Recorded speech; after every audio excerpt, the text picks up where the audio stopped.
शुरू करें? आवाज नहीं आ रही होगी, अब आ रही है। तो हम लोग डिस्कस कर रहे थे एडवर्ब को। क्या डिस्कस कर रहे थे? एडवर्ब। तो एडवर्ब की 3 या 4 क्लासेस हुई है मेरे ख्याल से, 3 जो भी हुई हो, 3 या 4।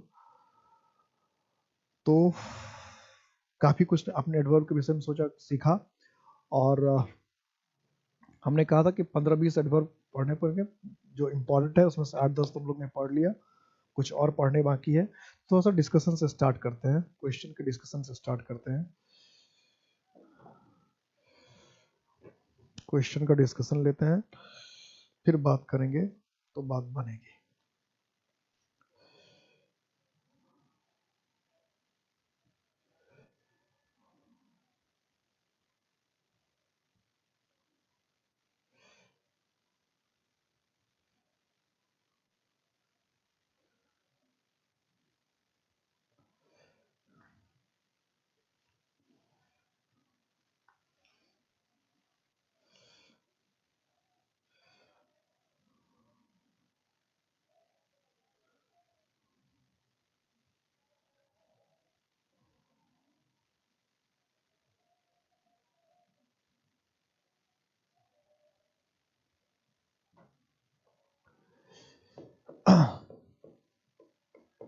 Last night you returned late। और कोई गलती नहीं है तो no error D.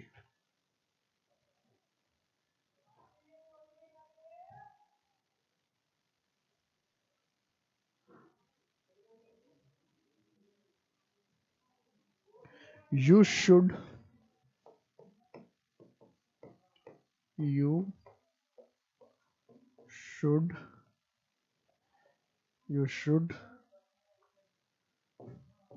be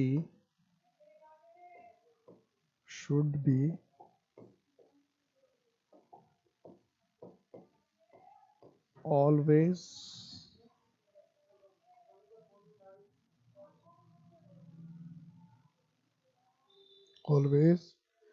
grateful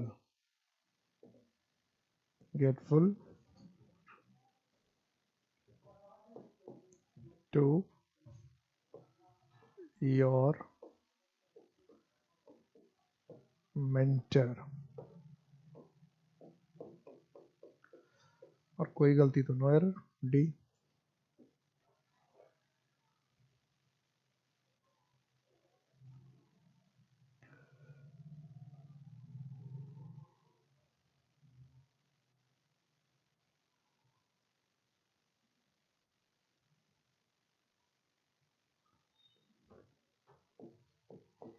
I already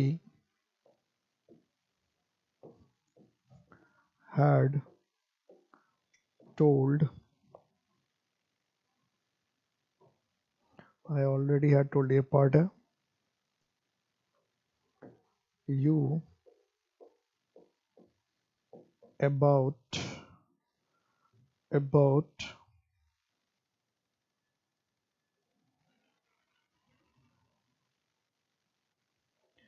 his deplorable condition।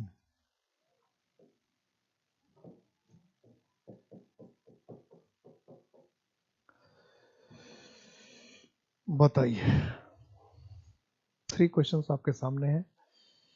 बताइए क्या करना पसंद करेंगे? क्या करना पसंद करेंगे?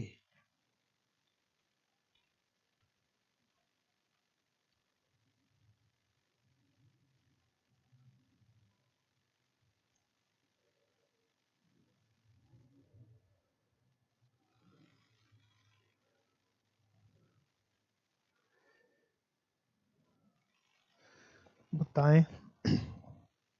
फर्स्ट में last night you returned late, कि लास्ट नाइट यानी पिछली रात को आप देर से लौटे। ऐसा क्वेश्चन मैंने पहले भी पूछा होगा। इसमें अक्सर क्या करता है, ये जो लिखा हुआ पहले तो आप बता लीजिए, फिर मैं बताता हूँ इसमें क्या कर रहे हैं। Last night you return late, इसमें अक्सर लेटली लिख देता है, तो लेटली लिखेगा तो गलत हो जाएगा, क्योंकि लेटली का मतलब होता है हाल ही में। तो लेट, इससे पहले जो क्वेश्चन मैंने पूछा उसमें लेटली था, इसमें लेट है, यानी इसमें क्या करके आना है, इसमें करके आना है नो एरर, कोई गलती नहीं इसमें। You should be always grateful, grateful का स्पेलिंग क्या लिख दिया, ग्रेटफुल का स्पेलिंग तो गलत है भाई, ग्रेटफुल,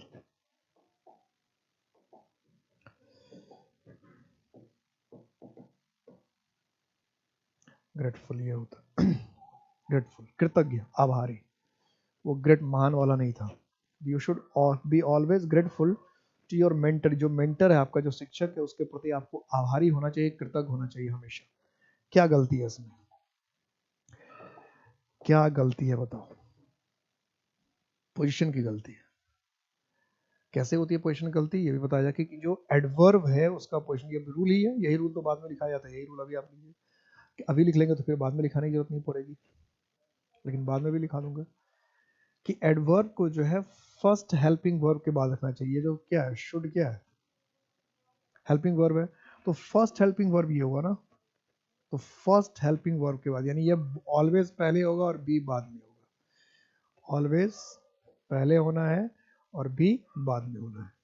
तो होना चाहिए था you should always be grateful, you should always be grateful to your mentor, ठीक है। I already had told you about his deplorable condition, कि मैंने तुम्हें पहले ही बता दिया है उसके डिप्लोरेबल, उसके खराब कंडीशन के विषय में, डिप्लोरेबल खराब कंडीशन के विषय में। I already had told you about his deplorable condition।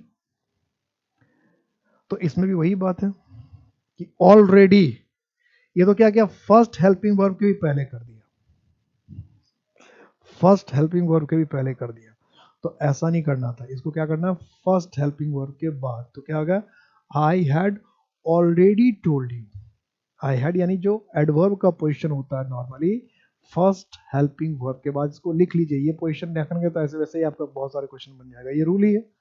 अब पहले ही क्वेश्चन आएगा तो पहले रूल ही, इसी रूल को लिख लीजिए कि एडवर्ब को फर्स्ट हेल्पिंग वर्ब के बाद, एडवर्ब को फर्स्ट हेल्पिंग वर्ब के बाद यूज करते हैं, ठीक है। फर्स्ट, इसका मतलब एक सेंटेंस में एक से अधिक हेल्पिंग वर्ब भी होता है। दो आज हम कहते हैं हैव बीन रीडिंग, तो हैव बीन रीडिंग में दो हेल्पिंग वर्ब हो गया, हैव भी एक हेल्पिंग वर्ब है, बीन भी हेल्पिंग वर्ब है, रीडिंग जो है मेन वर्ब है, तो हैव हो जाएगा फर्स्ट हेल्पिंग वर्ब, बीन हो जाएगा सेकंड हेल्पिंग वर्ब, ठीक है। दो हेल्पिंग वर्ब होता है, have been reading, clear, have been reading. तो फर्स्ट हेल्पिंग वर्ब के बाद हमेशा हम लोग सब्जेक्ट को रखते हैं, फर्स्ट हेल्पिंग वर्ब के बाद हमेशा सब्जेक्ट को, वो एडवर्ब को रखते हैं। तो आई हैड ऑलरेडी, क्लियर है। अब चलिए हम डिटेल में चलते हैं। तो कुछ इंपॉर्टेंट एडवर्ब्स के स्टडी करने हैं हमें, यही करना है, कुछ इंपॉर्टेंट कुछ महत्वपूर्ण एडवर्ब है उसका हमें स्टडी करना है, कुछ इंपॉर्टेंट एडवर्ब्स को पढ़ना है।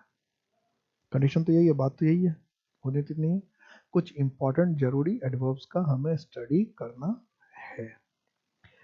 तो पिछली क्लास में हमने टू को देखा था, ढेर सारे टू के विषय में कंडीशन देखा था। तो अब जो है टू को छोड़कर हम लोग किस पर आते हैं, दूसरे किसी पे चलते हैं, दूसरा लेते हैं, ओनली कर लिया। अब आते हैं टू से ही मिलता जुलता है इनफ।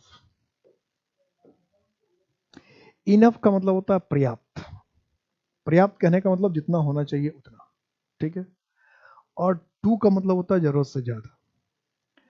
जैसे नेगेटिव सेंटेंस कहने के लिए हम टू का इस्तेमाल करते थे कि वो इतना बूढ़ा है कि दौड़ नहीं सकता, इतना कमजोर है कि खड़े नहीं हो सकता। इसी तरह से अगर हमें पॉजिटिव बात करना है कि इतना बहादुर है लड़ तो लेगा ही, इतना पढ़ा लिखा है बात तो समझ जाएगा ही, इतना अमीर है कार तो खरीद ही लेगा, ठीक है। तो जैसे कोई अगर ये सेंटेंस लिखता है, he is too rich to buy a car, कि वह इतना अमीर है कि वो कार तो खरीद ही लेगा। तो ये सेंटेंस हो गया गलत, यही बताया था कि ये पॉजिटिव बात नहीं, ये लिख सकते थे कि वह इतना गरीब है कि कार क्या खरीदेगा। नेगेटिव बात करने के लिए टू का इस्तेमाल करते कि वो इतना गरीब है कि कार क्या खरीदेगा, कार तो खरीद नहीं सकता। He is too poor to buy a car, ये चलेगा। लेकिन वह इतना अमीर है कि कार तो खरीद लेगा, he is too buy a car, ये नहीं चलता। तो पॉजिटिव बात अगर बतानी है कि इतना अमीर है कि कार खरीद लेगा, तो उसके लिए इनफ का इस्तेमाल करते हैं। और जब इनफ का इस्तेमाल करते हैं तो इनफ का इस्तेमाल दो तरह से करते हैं। आपको देखना पड़ेगा इनफ आया किसके लिए। तो इनफ अगर नाउन के साथ आता है, इनफ अगर नाउन के साथ है तो पहले इनफ आता है, नाउन बाद में आता है। ठीक है, आपको ये देखना पड़ेगा किस वर्ड के साथ इनफ आ रहा है। तो इनफ अगर नाउन के साथ आता है तो नाउन के पहले आता है। इनफ नाउन के साथ आया तो नाउन के पहले आया। और किसी एडजेक्टिव के साथ आया, किसके साथ आया, एडजेक्टिव, तो एडजेक्टिव के साथ आएगा तो इनफ बाद में आएगा। ठीक है, दो पोजीशन हो गया। अच्छे से इसको लिख लेना कि नाउन के साथ आया तो इनफ पहले आया और एडजेक्टिव के बाद आया तो बाद में आया। इसका मतलब ये समझ सकते हैं कि एडजेक्टिव के बाद आया तो इस इनफ का नाम है एडवर्ब। कहने का सेंस ये हुआ कि इनफ वर्ड जो है वो ग्रामर में एडजेक्टिव की तरह भी यूज होता है और एडवर्ब की तरह भी यूज होता है। समझने की बात क्या थी कि इनफ वर्ड जो है वो एडजेक्टिव की तरह भी यूज होता है, एडवर्ब की तरह भी यूज होता है। अगर वह नाउन के साथ आया हुआ है, अगर वह नाउन के साथ आया हुआ है तो उसको एडजेक्टिव समझना है। नाउन के साथ आया हुआ है तो उसको एडजेक्टिव समझना है। ठीक है, और अगर वर्ब के साथ आया हुआ है या एडजेक्टिव के साथ आया हुआ है तो फिर उसको एडवर्ब समझना है। आया किसके साथ, उसके हिसाब से इनफ का पार्ट्स ऑफ स्पीच डिसाइड होगा। नाउन के साथ इसको एडजेक्टिव मानना है तो ये इनफ अगर नाउन के साथ है तो पूछेगा ये इनफ क्या है, तो बताएंगे ये एडजेक्टिव है। ये इनफ क्या है, एडजेक्टिव है। और ये इनफ एडजेक्टिव के साथ अगर इनफ है तो इनफ पूछा जाए तो बोलेंगे एडवर्ब। इनफ अगर एडजेक्टिव के साथ है तो एडजेक्टिव के बाद आता है और वो एडवर्ब कहलाता है। नाउन के साथ है तो एडजेक्टिव कहलाता है और नाउन के पहले आता है। जैसे he is too rich to buy a car, इसको अगर सही भी करना तो ये सही कैसे होगा, ये सही होगा he is rich enough to buy a car. ऐसा नहीं लिखेंगे he is enough rich to buy a car, ऐसे भी एग्जाम कर देंगे, एग्जाम में ऐसे भी क्वेश्चन है he is enough rich to buy a car. ठीक है, जैसे आपको ऐसे लिख देगा, ये लिख लिया रूल, क्लियर हो गया रूल, लिख लो आराम से। जैसे हमने लिखा is enough young to get married, is enough young to get married, कि वो पर्याप्त जवान हो गया या इतना जवान हो गया कि उसकी शादी तो हो ही सकती है। ये लिखो, या लिखते हैं कि he is too young to get married, इसका मतलब कि इतनी उम्र नहीं हुई कि शादी हो जाए। ध्यान रखना, अगर हमने लिख दिया he is too young to get married तो इसका मतलब ये हुआ कि इतना जवान अभी नहीं हुआ है या इतना बच्चा है कि अभी उसकी शादी नहीं हो सकती, छोटा का सेंस हो जाएगा। He is young enough young to get married, कि अब इतनी उम्र हो गई है, इतना जवान तो हो ही गया कि शादी हो जाए, तो फिर इनफ का इस्तेमाल करेंगे। पॉजिटिव की बात करेंगे तो इनफ की बात करेंगे। लेकिन ये अब गलत हो गया क्योंकि यंग क्या है, एडजेक्टिव है। यंग क्या है, एडजेक्टिव है। एडजेक्टिव अगर ये है, एडजेक्टिव अगर ये है तो एनफ यंग के बाद जाएगा। तो ये क्या होना चाहिए, he is young enough to get married. क्या होना चाहिए था, he is young enough to get married. He is young enough to get married. Clear हो गया, he is young enough to get married. दूसरा सेंटेंस लेते हैं, जैसे हमने लिखा, ऐसे लिख दिया, I have money enough to buy a house, कि मेरे पास इतने पैसे हैं कि मैं तो घर खरीद ही सकता हूं। मेरे पास इतने पैसे हैं कि मैं तो घर तो खरीद सकता हूँ। मेरे पास इतने पैसे हैं कि घर तो खरीद ही सकता हूँ।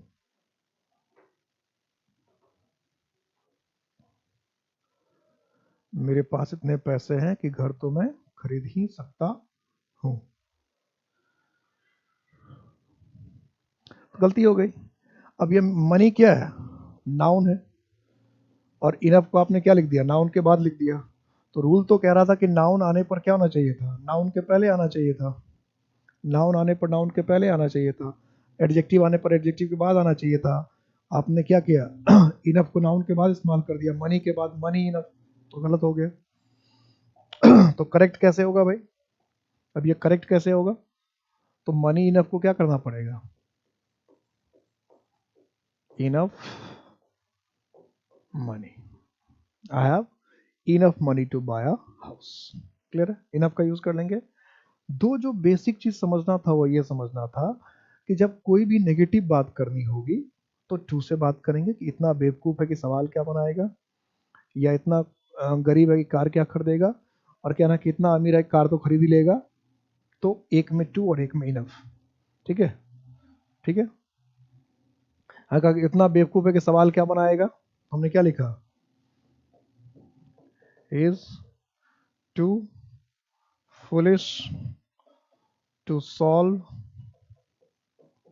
This sum. इसका क्या मतलब हुआ? कि वह इतना बेवकूफ है कि सवाल क्या बनाएगा, इससे सवाल नहीं बनेगा। क्या कहना है? कि वह इतना बेवकूफ है उससे यह सवाल नहीं बनेगा। वह इतना बेवकूफ है कि उससे यह सवाल नहीं बनेगा। और अगर हमें कहना है कि इतना समझदार है, इतना तेज है, सवाल तो बना ही देगा। वह इतना समझदार है कि यह सवाल तो, दोनों का मीनिंग लिख लीजिएगा, स्पोकन रिटर्न में बहुत काम आएगा। वह इतना तेज है कि सवाल तो बना ही देगा। तो क्या होगा? Is intelligent enough. इंटेलिजेंट क्या एडजेक्टिव है? To solve this sum. He is intelligent enough to solve this sum. He is intelligent enough to solve this sum. He is intelligent enough to solve this sum. ठीक है? Intelligent enough to solve this sum.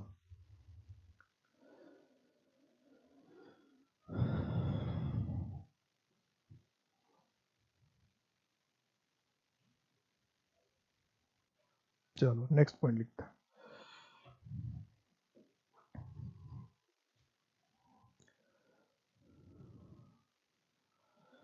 ये था enough. अब देखते हैं late, lately, recently.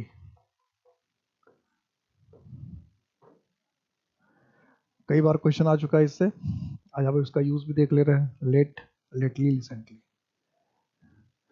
Late का इस्तेमाल जो हम लोग करते हैं, लेट, एलटी, लेट, तो लेट कहने का मतलब होता है देर से।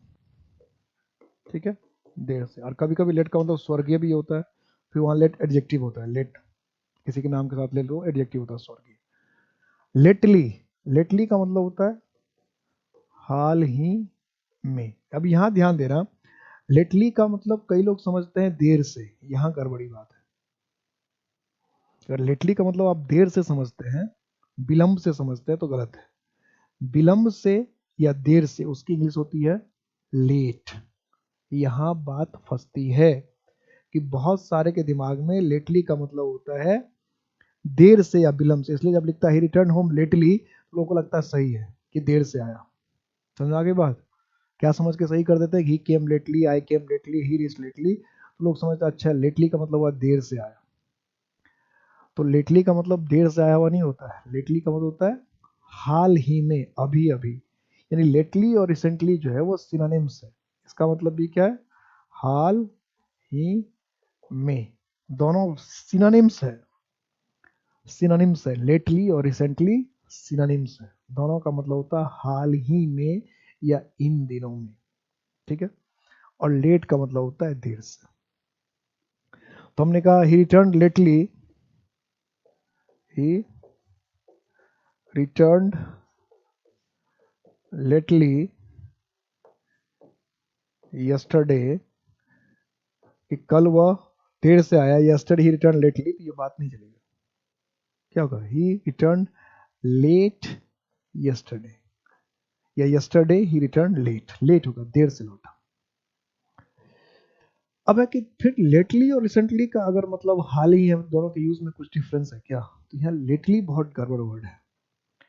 लेटली का इस्तेमाल जो है, इसका इस्तेमाल सिर्फ और सिर्फ प्रेजेंट परफेक्ट में ही कर सकते हैं। रिसेंटली का इस्तेमाल प्रेजेंट परफेक्ट प्लस पास्ट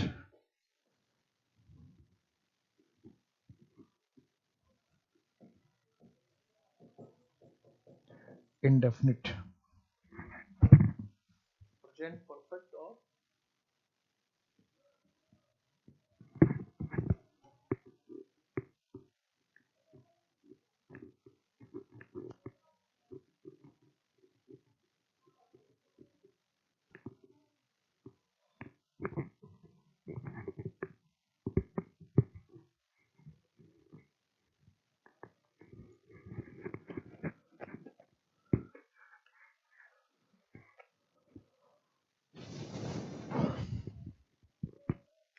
तो लेटली का इस्तेमाल प्रेजेंट परफेक्ट और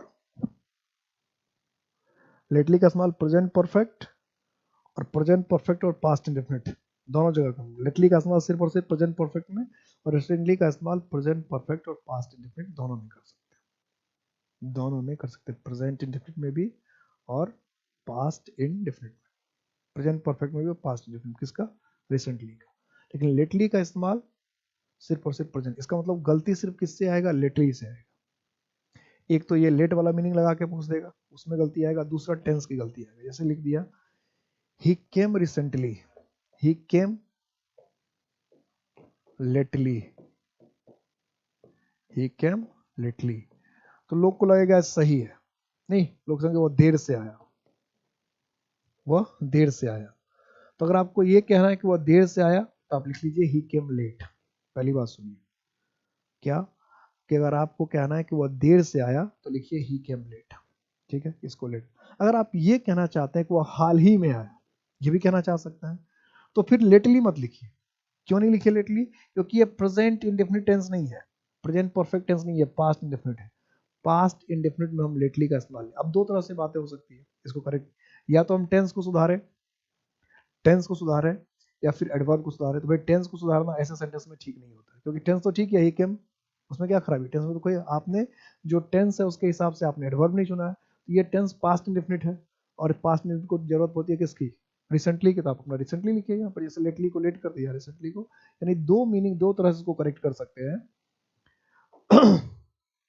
दो तरह से इसको करेक्ट कर सकते हैं, एक तो लेट लिख के, और दूसरा रिसेंटली। लेट लिखने से मीनिंग चेंज हो जाएगा, ठीक है, मीनिंग क्या होगा कि वह देर से आया। अगर आप यही कहना चाहते थे कि हम लेट लिखिए, तो इस तरह के सेंटेंस को जो है, अगर जहाँ पे मीनिंग आ रहा है कि भाई जहाँ से देर और हाल ही में दोनों में, अब जैसे इस सेंटेंस में हाल ही में मीनिंग हो ही नहीं सकता, इसलिए लेट ही लिखना है।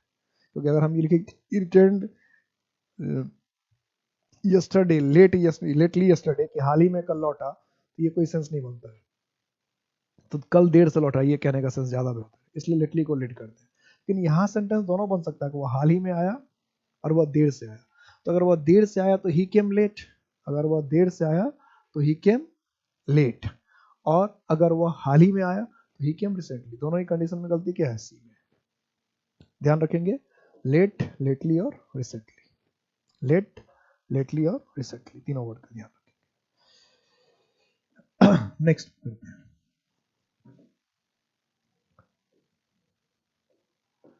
एगो और बिफोर। ये भी कई बार पूछ चुका है, कई बार।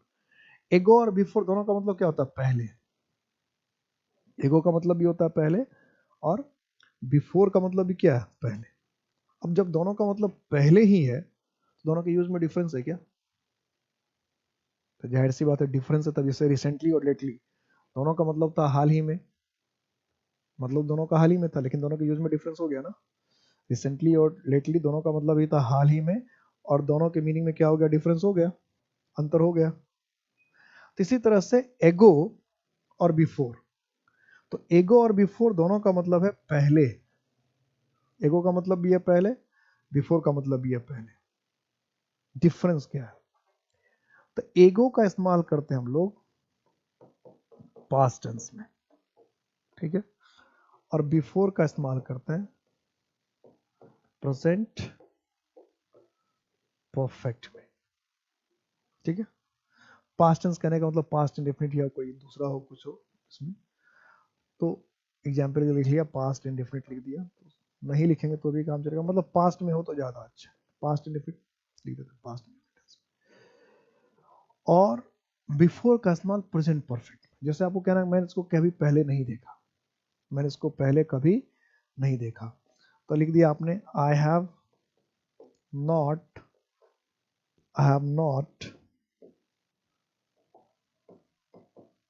Scene him ago. I have not seen him ago. अब एगो का मतलब पहले तो होता है, कई जगह आपने देखा एगो, एगो का मतलब पहले होता है, लिखा हुआ हिंदी मीनिंग लिखा हुआ मिलेगा एगो, एगो का मतलब पहले। तो आई हैव नॉट सीन हिम एगो, कि मैंने उसे पहले नहीं देखा है, मैंने उसे पहले नहीं देखा।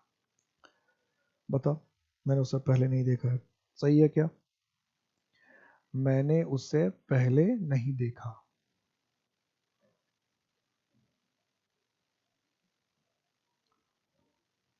तो गलत हो गया।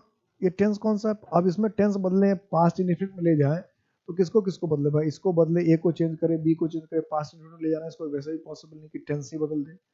तो टेंस तो वैसे भी ठीक है भाई, लिखने वाले की मर्जी, और प्रेजेंट इंडेफिनिट रखे कि टेंस की गलती तो तब होगी ना कि जब मान लो प्रेजेंट इंडेफिनिट का सेंटेंस ही नहीं है और मैं प्रेजेंट इंडेफिनिट लिख दिया कि टेंस सेंस का डिमांड है प्रेजेंट कंटिन्यूअस, और आपने लिख दिया प्रेजेंट इंडेफिनिट, तब गलत होता है। जब सेंस जहां तक ठीक है तो वहां तक ठीक है। तो किसी ने लिखा प्रेजेंट परफेक्ट, मैंने उसको पहले कभी देखा ही नहीं, तो उसके हिसाब से यहाँ पर क्या होना चाहिए था? एगो की जगह क्या होना चाहिए था? बिफोर, क्या आई have not seen him before, कि मैंने उसे कभी पहले नहीं देखा। आई have not seen him before, कि मैंने उसे पहले कभी नहीं देखा। आई have not seen him before, कि मैंने उसे पहले कभी नहीं देखा। या ऐसे लिख दिया, आई मेट हिम,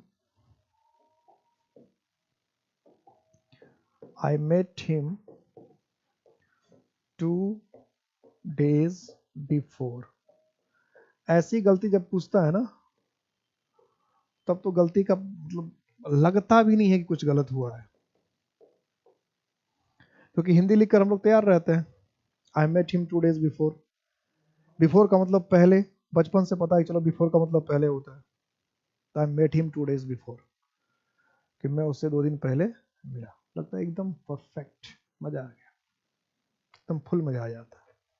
और फुल मजा हो गया, फुल सजा हो गया, फुल मजा तो फुल सजा, एकदम गलत हो गया। तो इसलिए जब खाली मीनिंग याद रख लेते हैं कि एगो मतलब पहले, बिफोर मतलब पहले, फिर उसके बाद जब क्लोज टेस्ट में ऐसी बात फंसती है, फिल इन द ब्लैंक्स में ऐसा फंसता है कि एगो भी रहता है, बिफोर भी रहता है, सेंटेंस इंप्रूवमेंट में एगो और बिफोर भी रहता है,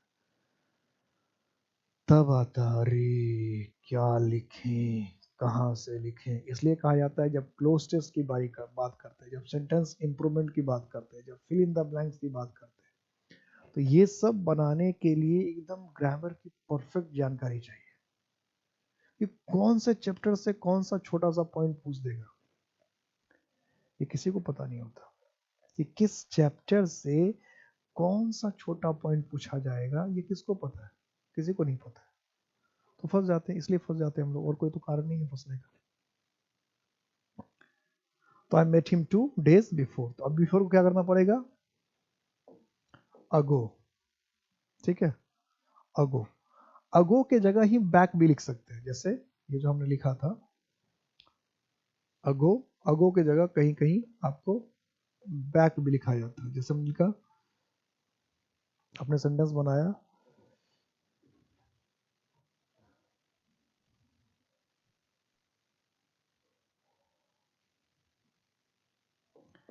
he invited his friends 2 years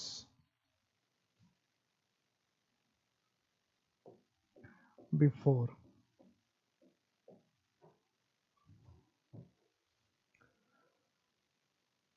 तो he invited his friends 2 years before, कि अपने दोस्तों को दो साल पहले बुलाया था।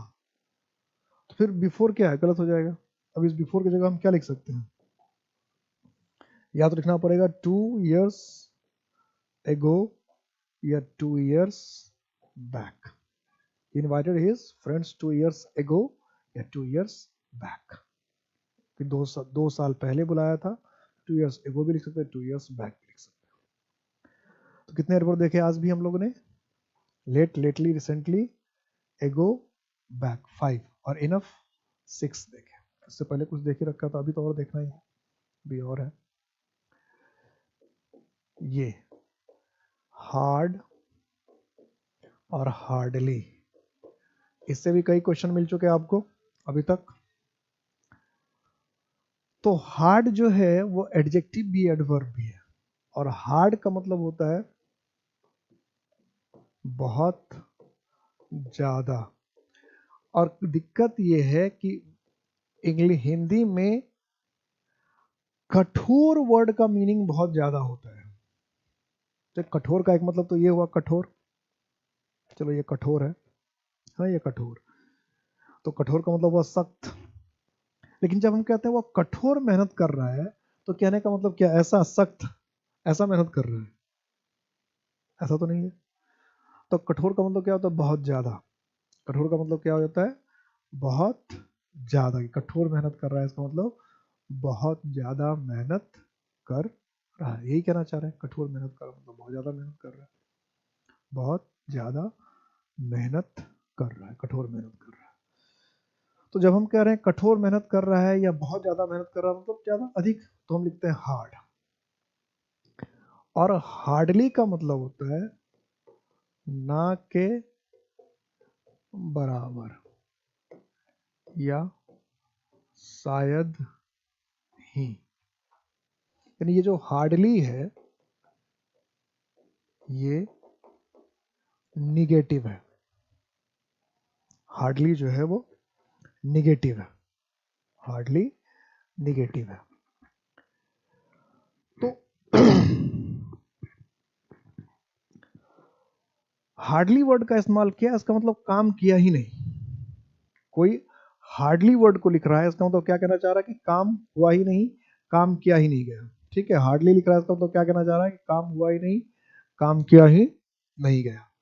नहीं, तो आपको ये देखना पड़ेगा कि आप कहना क्या चाह रहे हैं, फिर उसके हिसाब से बात बनेगी। और हार्डली के कई सिनोनिम्स हैं, कई सिनोनिम्स हैं। हार्डली के लिए, और ये सारे कभी पूछ लेते हैं, हार्डली का ही दूसरा वर्ड जो होता है रेयरली, इसका मतलब होता है शायद ही।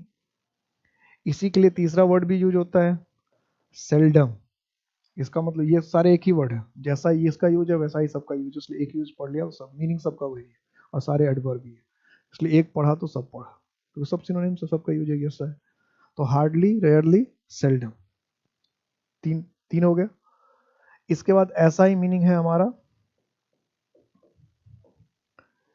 सेल्डम इफ एवर का, इसी के पेयर की गलती करता है बार बार, कि सेल्डम के साथ क्या है, if ever. Seldom if ever का मतलब क्या है, शायद ही, कभी कभार, शायद ही या कभी कभार, शायद ही या कभी कभार, सेल्डम इफ एवर। और ऐसा ही होता है, दूसरा होता है सेल्डम और नेवर, सेल्डम और नेवर। सेल्डम और नेवर का मतलब भी, ऑड या नेवर का मतलब भी होता है कभी कभार या शायद ही, सेल्डम और नेवर। ठीक है, तो कितने ग्रुप में हो गए, 5, 6 एडवर्ब तो यही हो गया। आज तो अच्छा खासा हम लोग 10 से ज्यादा एडवर्ब पढ़ रहे हैं। तो कुल मिला के हमारे पास क्या हो गया, 20 एडवर्ब को हम लोग क्रॉस, 15 20 मैंने कहा था, 20 को तो क्रॉस कर गए नहीं, 8 उधर ही हो गए, 10 11 अभी हो गए, तो 20 क्रॉस करें, कोई बात नहीं, कोई जितने हैं उतने अच्छा ही है। और इससे सारे आप देख चुके हैं, एरर में मिल चुका आपको, तो इसलिए क्वेश्चन पहले करते हैं हम लोग, ताकि हम ये पढ़ रहे, यही क्वेश्चन तो आया था, ऐसा ही तो आता था, तो क्लियर वर्ड, ये सारे वर्ड दिखे। अब देखते हैं इसके एरर में। सबसे पहले तो ये rarely, seldom, seldom, if ever, pair का ध्यान रखना है, इफ एवर, ऑड नेवर। आप इसको ऐसे भी याद करने के लिए ध्यान रख सकते हैं कि जो नियरेस्ट का अल्फाबेट है वो एक साथ है। जैसे आई के नजदीक में क्या है, ई, तो आई ई, ठीक है। और N O, no, D S, O और एन क्या है, काफी क्लोज है। अगर अल्फाबेट में देखें तो एन के नजदीक है। अब एन के नजदीक ई तो नहीं है, ने तो नहीं होगा, तो एक दैट इज है, एक नो है। तो और के लिए ओ आ गया और नेवर से एन लिया तो नो, ओ और एन। तो ये नियरेस्ट अल्फाबेट, ये इसलिए मैं कह रहा हूँ कि पेयर याद रखने के लिए, क्योंकि कई बार क्या होता है इफ की जगह लोग कह रहे सेल्डम इफ नेवर, और याद ही नहीं आ रहा कि सेल्डम इफ नेवर होगा कि सेल्डम इफ एवर होगा। तो याद रखने के लिए हम देखेंगे कि एवर और नेवर में से क्या होगा, तो यहाँ से देखेंगे आई से। आई के नजदीक में क्या है, ई, ओ के नजदीक में क्या है, एन, एम एन ओ। तो अब सेंटेंस बना के देखते हैं इसमें सेल और हार्ड का मतलब हो गया बहुत ज्यादा। अब किसने लिख रहा, he got success because he worked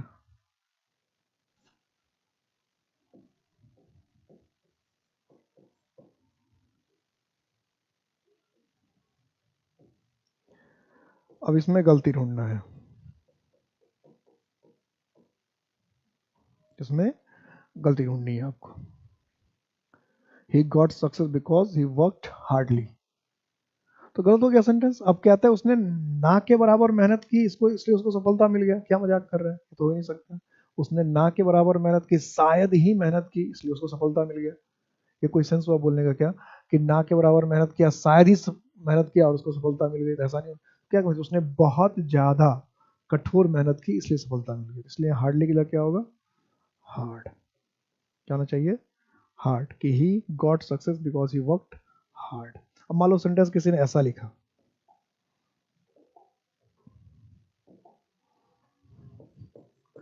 he did not succeed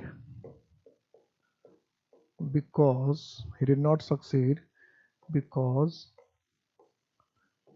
he worked hard।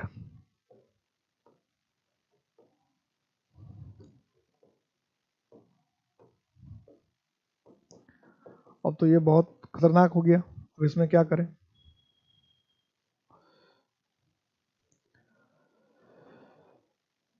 तो हमें तो पता नहीं है, क्योंकि दो बातें हो सकती है। एक इसमें गलती हो सकती है बी पार्ट में, और एक गलती हो सकती है सी पार्ट में। जरा समझो बात को, मुझे कहना चाह रहा हूं। हमें नहीं पता इसका मीनिंग क्या है, इसलिए हम नॉर्मल चलेंगे। लेकिन ये बता मैं इसलिए रहा हूं कि बोलते वक्त, आपको बोलते वक्त खुद से जब इंग्लिश लिखना हो तो उस समय ध्यान रखना। एरर में तो हमें कुछ नहीं पता है क्या है, लेकिन एरर के अलावा भी दुनिया में कुछ होता है। जब आप इंग्लिश बोल रहे हो या इंग्लिश में कहीं किसने कुछ ने लिख रखा है, तो अगर सामने वाला ये कहना चाहता है कि उसने कड़ी मेहनत की और फिर भी वो सफल नहीं हुआ, उसने कड़ी मेहनत की और फिर भी सफल नहीं हुआ, तो यहाँ बिकॉज नहीं होता। बिकॉज को हटा के हम क्या कहते, even if, even though, all दो, he worked hard although he did not succeed although he worked hard, या though he worked hard, ऐसा भी हो सकता था। even if he worked hard, however he worked hard, ये भी हो सकता था कि कड़ी मेहनत की और फिर भी, even then, even though, कुछ भी लिख सकते थे। however, nonetheless, फिर भी, तो भी, मतलब जिस जिस वर्ड का मीनिंग तो भी फिर भी होता है सब लिख देते थे।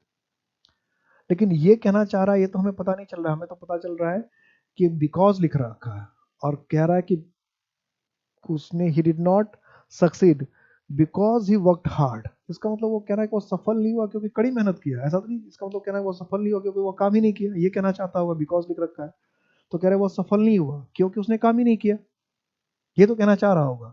तो सेंस हमें ये पता चल रहा है इससे कि ये कहना चाह रहा है कि वो सफल नहीं हुआ क्योंकि उसने काम ही नहीं किया। तो इसलिए यहाँ पर क्या होना चाहिए था, हार्डली। तो सेंटेंस देख देख के, सेंटेंस देख के कहीं हार्डली को हार्ड करने की जरूरत पड़ेगी, कहीं हार्ड को हार्डली की जरूरत पड़ेगी। अब जरा मीनिंग में देखना कि ये नहीं कि हमेशा हार्ड को हार्डली करते हैं और हार्डली को हार्ड ही करते हैं, ऐसा कुछ नहीं। जैसे हम कहते हैं ही वर्क्स हार्ड, पोजीशन में ध्यान देना, पोजीशन में अंतर में दिखा रहा हूं। ही वर्क्स हार्ड, वो कड़ी मेहनत करता है। तो इसका जो पोजीशन है कड़ी मेहनत का, हार्ड का, वो होता है मेन वर्ब के बाद। ठीक है, ठीक है। इसी को इसमें क्या करते हैं, ये जो work hard, he worked hardly, तो इसको क्या करते हैं, लिखते वक्त इस हार्डली को यहां पर यूज करते हैं। ही hardly worked, he works hard, इसका मतलब क्या, वो कड़ी मेहनत करता है। और हमको ये अगर कहना है कि वो मेहनत ही नहीं करता है, वह मेहनत ही नहीं करता है, शायद ही मेहनत करता है, तो हम क्या कहेंगे, ही हार्डली वर्क्स।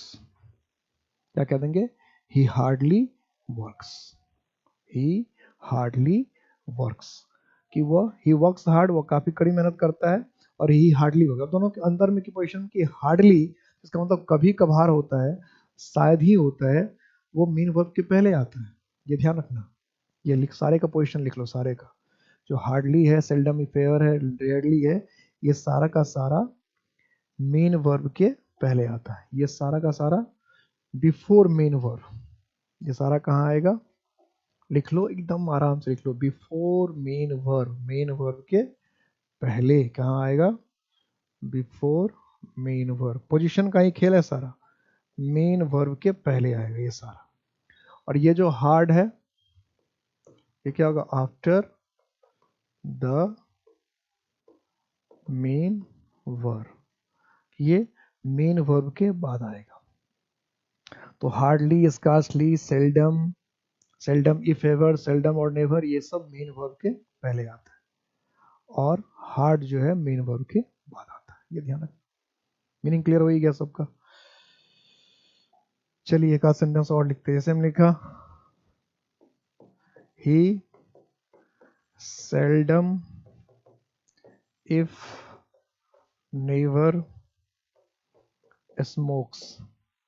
आप कहना चाह रहे हैं वो तो शायद ही या कभी कभार धूम्रपान करता है, वो तो शायद ही या कभी कभार या ना के बराबर धूम्रपान करता है, वो तो शायद ही या कभी कभार या ना के बराबर। कैसे हम लोग कहते हैं वो तो धूम्रपान करता ही नहीं, शायद ही कभी धूम्रपान करता है, ना भी धूम्रपान तो करता ही नहीं।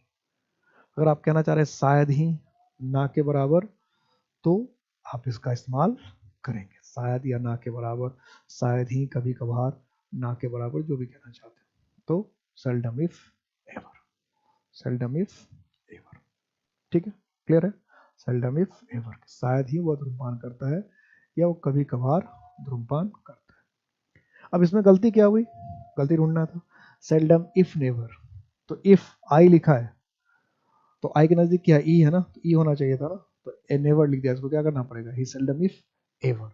तो ये सेल्डम इफ एवर और सेल्डम और नेवर आ जाए तो पहले चेक करना। बहुत सारे इसमें तो चेक ही नहीं करते हैं, क्योंकि उसको लगता है ठीक चाहो, अब स्पेलिंग मिस्टेक तो कुछ है नहीं, सेल्डम और नेवर, सेल्डम इफ एवर, तो कुछ भी लिख दिया, सेल्डम इफ नेवर लिख दिया, सेल्डम और एवर लिख दिया, तो कोई लगता है किसी को लग।